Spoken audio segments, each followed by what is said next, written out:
Very well said. Uh, where to start with that?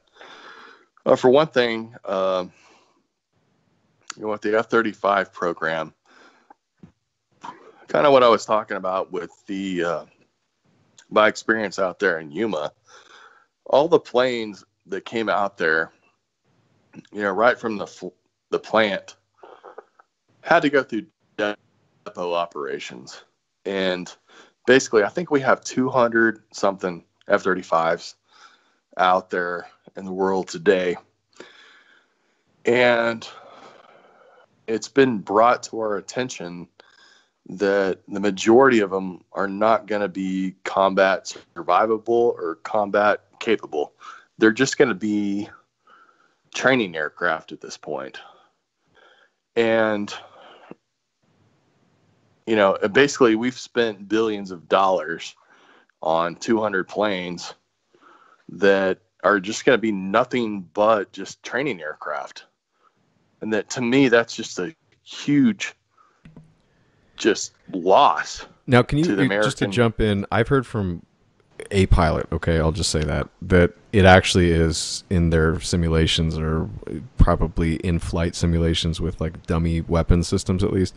It's pretty combat effective aircraft against other weapon systems. Now, I don't know the details of that, exactly how that went down. Maybe it's rigged. I don't know. But can you explain why the pilot of the F-35 would say he actually likes the weapon system if you think it's just for training?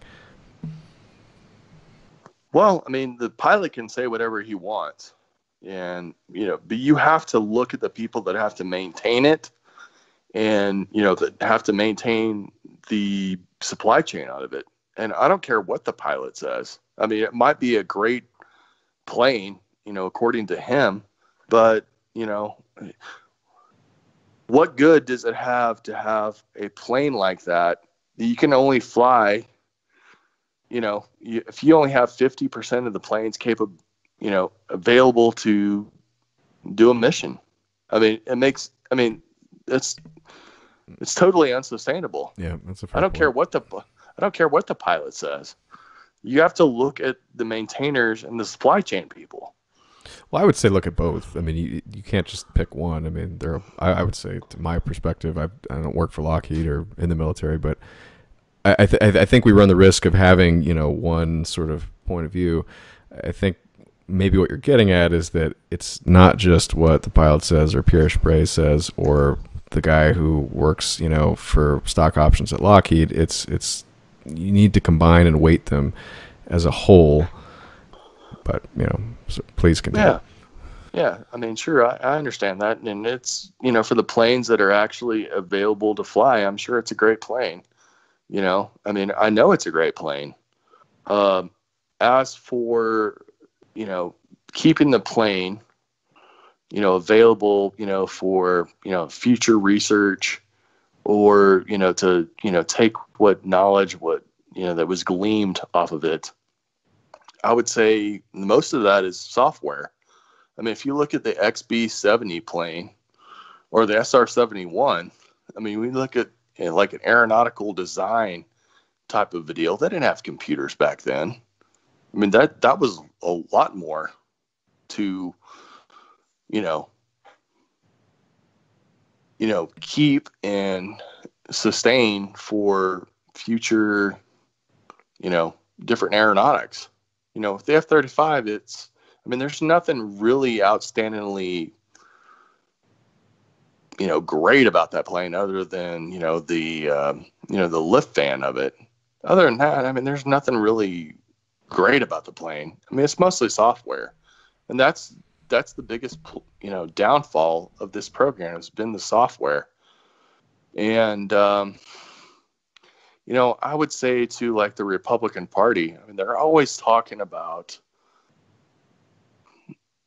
we got to keep government spending under control, and but yet at the same time, I mean, a huge amount of our budget is devoted to these programs and these depots and maintaining the military.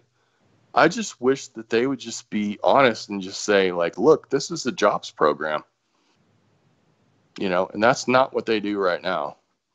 you know I mean, if they went full like Ron Paul or whatever, they would just say, look, um, we need to get rid of a lot of these civil servants. And we just need to maintain a very nimble military, just like, the Russians, the Chinese do.